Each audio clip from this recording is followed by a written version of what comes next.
it's 1 minute. Yeah,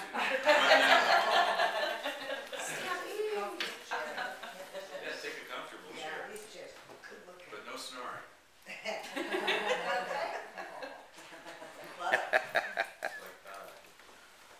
Blankie. No snoring. We could have done this in the living room. Yeah. Right?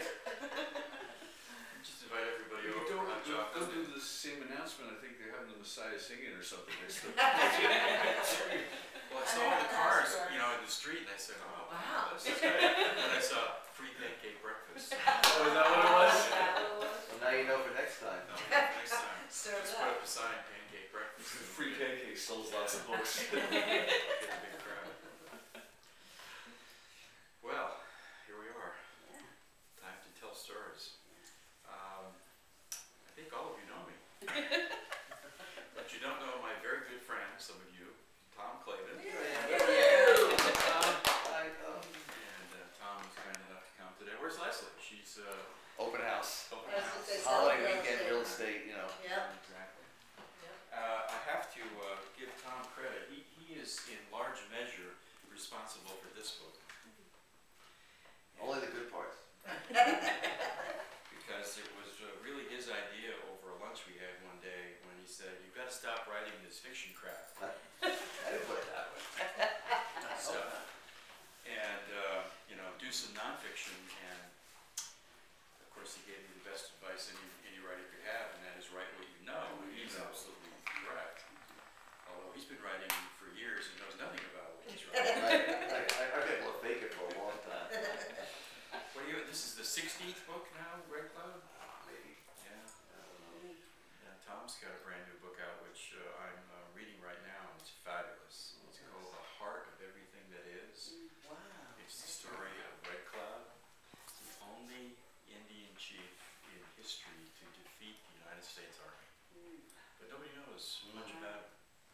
Anyway, it's a great story. But my recollection is that we saw the same photograph and caption on the same day in the New York Times.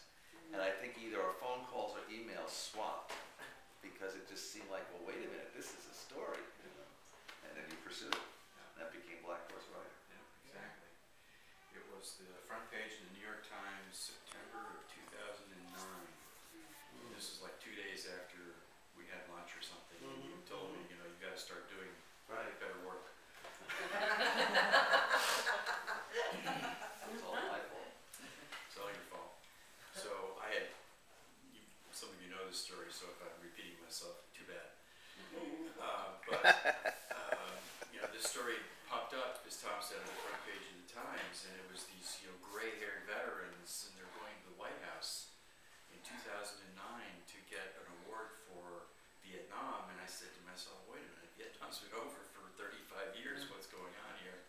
Well, as most of you know, the story of Black Horse is the story of an amazing rescue operation that took place in March of 1970 deep in the jungles of Vietnam. But the guys who performed these valiant deeds had all of their records misplaced by the Army shortly after the battle, and none of them got the awards that they were entitled to.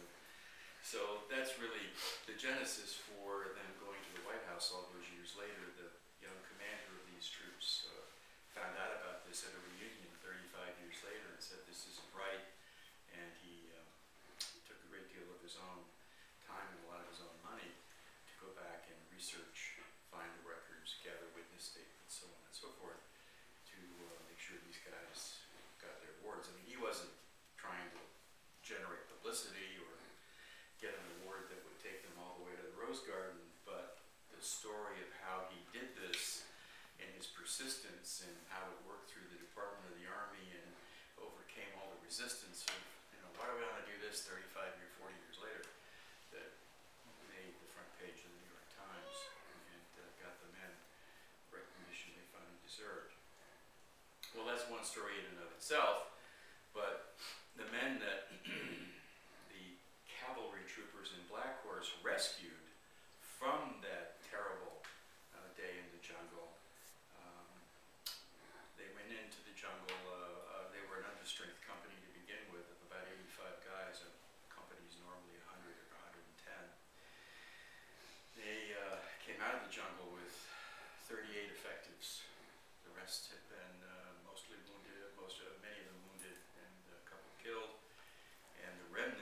this, once proud company were told to go rest up, recuperate, get a cold beer and a hot steak. And they sent them to this little tiny base in the middle of a clearing about 5 miles from where they had been attacked, and that base was Firebase Illingworth, which is the heart of this story. So the same company of men who found themselves in these terrible straits now thought that they were safe. And 5 days later, the very same North Vietnamese regiment that had practically torn them apart in the jungle comes boiling out of the trees at 2 o'clock in the morning on April 1st of 1970, April Fool's Day, and attacks them again. And they spent the next 4 hours in horrendous combat, most of it hand-to-hand, and a lot of it very vicious fighting, some of the worst fighting, certainly probably the most involved small unit action of the war during the year 1970, and certainly one of the most vicious small unit actions in all of the history of the long sordid 12-year history of Vietnam. On this day, April 1st of 1970, there were actually, the North Vietnamese had orchestrated something they called the April High Point, and they had coordinated 100 separate engagements all across Vietnam for that day. And this action at Firebase Illingworth was certainly the most calamitous in terms of the action and the casualties. But it was quite a day in the history of the war. As you, hi. Hi. Come on in. As you might remember from your history of the Vietnam War at that point in March, April of 1970, the United States military was beginning its real thrust toward what they called Vietnamization, which meant winding down the war and handing the responsibility for the combat operations off to our South Vietnamese allies. Well, we all know how that worked out. But in the meantime, in order to get the South Vietnamese army, which was fairly substantial still at that point, prepared, the U.S. Army in that particular region of Vietnam, and we're talking what was then called War Zone C. It was 1,000 square miles of very thick forested terrain, mostly jungle, a few small rubber plantations about 100 miles northwest of Saigon. But it was a dagger. It was pointed at the throat of Saigon. It was where the North Vietnamese were funneling most of their men up down the Ho Chi Minh Trail through the jungles to Saigon, where they were sending most of their supplies. So it was a real hotbed of enemy activity. So the region from the U.S. standpoint was really the responsibility of what was then the 1st Cavalry Division. And the 1st Cav was a 15,000-man frontline army division. They were called the 1st Cavalry, not because they had horses, but because they were a mobile division, and they were mobile principally through their primary means of transportation, which was the helicopter, which made them the 1st Cavalry Air Mobile Division. They had a number of artillery cavalry, but they were primarily infantry, and they were, regular GIs carrying M16s or M60 machine guns, 60-pound packs, and as they used to say, humping it through the jungle. And their main responsibility was to clear out the areas where they were sent to look for the North Vietnamese. The objective for the division was to try and clear out as much of that area as possible so that they could hand off the territory to the South Vietnamese as enemy-free as they could, which meant uncovering supply bases, of which there were dozens, if not hundreds, and of course these infiltration trails, many trails through the jungle. Some of them were even bicycle trails, but these guys could pack on the back of a bicycle and bicycle through the jungle. You know, hundreds of pounds of rice, munitions, supplies. Was pretty amazing. The strategy that was agreed upon was at this time was the brainchild of a general by the name of George Casey Sr. He was a brigadier general about to be promoted to major general, 2 stars, and he was the father of George Casey Jr., who most recently was a 4-star general and the Army Chief of Staff. He was also head of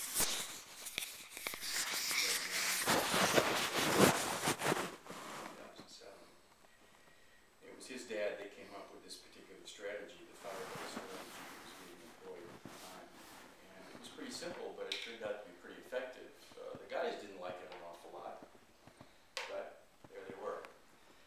And as they used to say, there it is. But the Firebase Strategy was this. They would take usually a battalion, which is a unit of about 650 men, and plunk them down at a spot where they believed the North Vietnamese were operating, either astride a known infiltration route or nearby what they suspected was a major supply base. And they would put that unit of men there, and they would dare the North Vietnamese to come out and attack. And, you know, the strategy was not, you know, before it had been going into the jungle to try to find them, which was not the greatest strategy in the world. Because the fighters were on territory than living and fighting in the jungle. That didn't work so well. So the army would come in and clear a large space, typically a fire base was about 300 yards wide. And it was a circular fort, if you will, carved out of usually a the bed of a dry lake or an open space of some kind. And they'd fly in a bulldozer, and the bulldozer would push up a pile of sand in a circle about 3 feet high all the way around. And then bring in the troops. And say, all right, this is your fire base, defend it. In this particular case, Firebase Illingworth was also augmented with 6 105mm howitzers, which are pretty powerful little cannons. They had 355mm howitzers. And, about 205, 210 troops. We're not quite sure. Record keeping in the field in those days was not an exact science. But there they were. The firebase itself, you'd ask, as I'm sure you will, what's this Illingworth all about? Well, Firebase Illingworth was named after a young soldier by the name of Jack Illingworth, who was from New Haven. And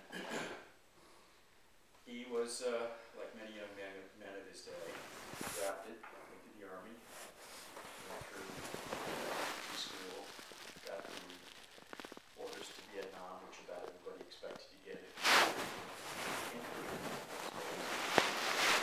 Sent to Vietnam, assigned to 2nd Battalion of the 8th Cavalry. There was an assistant chief. So, in 1970, 2 weeks later, he celebrated his 20th birthday, and 2 months after that, he was dead. He was killed in a nasty little firefight in the middle of the jungle, very near where this base was ultimately placed. He and his company were sent out on a patrol, and they came across a little stream coming through the jungle, and the head of the company was fairly convinced that the North Vietnamese, at least some of them, were on the other side of this stream. So he ordered his men to cross the stream and try to flush them out and attack them. As soon as they started to go across the stream, they started receiving fire. It was pretty intense, more intense than they had anticipated, so the company commander ordered his men to fall back and regroup. But 2 men were trapped on the other side of the stream. One of them subsequently we discovered was killed, but the other was a young man by the name of Lockhart, who was pretty severely wounded, and he was trapped on the other side of the stream, and he was a good friend of Jack Illingworth's, and he was calling for help. And the captain said, nobody's going to move, we're going to wait until we get reinforcements, we'll wait for the medics to come up, and then we'll send somebody across the stream if we can. Well, Jack Illingworth took about 15 minutes of his friend calling for help and said, screw this. I won't put the other folks present, but he jumped up in the middle of a hail of bullets, zigzagged across the stream, found his friend on the other side, picked him up literally, and he weighed about the same, threw him over his shoulder in the typical wounded warrior carry, zigged and zagged back across the stream and brought his friend to safety. And for that, he was immediately nominated by his company commander for a Silver Star. The very next day they went across the stream again, this time with a little more reinforcements, and Jack and his machine gunner were told to set up their machine gun in this particular position. They had just done so when a B-40 rocket, which is a lot like a rocket-propelled grenade, came sizzling out of the jungle and hit the gun squarely, and Jack was mortally wounded and died about 15 minutes later in the arms of his platoon sergeant. Well, when the battalion commander was sorting through his paperwork the next day, he first came across the nomination for this young man for the Silver Star for his bravery and said, boy, that's really neat. And the next page he saw the captain's report of casualties for the following day, and the same soldier's name was listed as killed in action. And he just shook his head and he said, wow, one day a hero, the next day a dead one. The 1st Cavalry had been planting these fire support bases all over the region, and when they had done so, they had been naming them, one day after somebody's girlfriend, like Firebase Barbara, the next after somebody's wife, like Firebase Diane, or somewhat tongue-in-cheek, like Firebase Danger. Well, no kidding. So the battalion commander said, maybe we ought to take this a little bit more seriously. So the next firebase he plunked down, which happened to be the following day, he named after Jack Illingworth, so that's how the firebase got his name. But as I said before, this particular outpost was meant to be a target, and it certainly was. So here's our poor company of veterans who had just been through this horrendous fight in the jungle 5 days prior. Now they're sitting out on the edge of the firebase. They're waiting for some replacements, which they do get. About 30 men show up on March 31st, brand new. 1 veteran sergeant and 29 brand new, never been in combat, 19 and 20-year-old kids. So, company commander replaces them in various spots along what was called the burn, or that safe perimeter around the base. Now, the battalion commander who was there was fairly certain that they were going to get attacked, and he went up the chain of command to his colonel and then to his commanding general and said, we're a big fat target out here, we're going to get attacked, we know it's going to happen, I'd like to move the base. And the general came back and said, no, I want you to stay in place for a couple more days. We're pretty satisfied with the action we're getting, and we need to know where these guys are, and you guys are the big. It's just the way it's going to be. So, battalion commander, Mike Conrad, the gentleman that I have a tremendous amount of respect for, and I've gotten to know pretty well,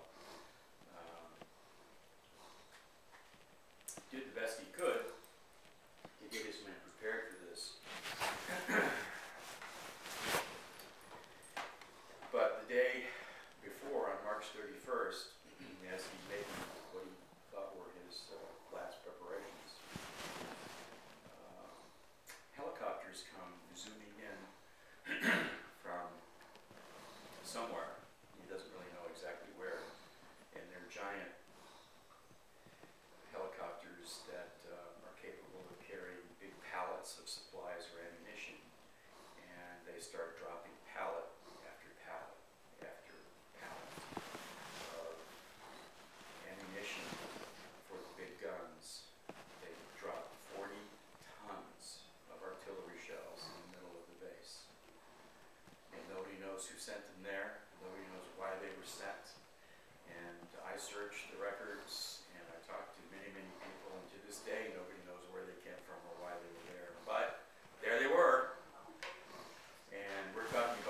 shells that were about yay big, weighed 206 pounds apiece. And they came in pallets. And like I said, 40 tons.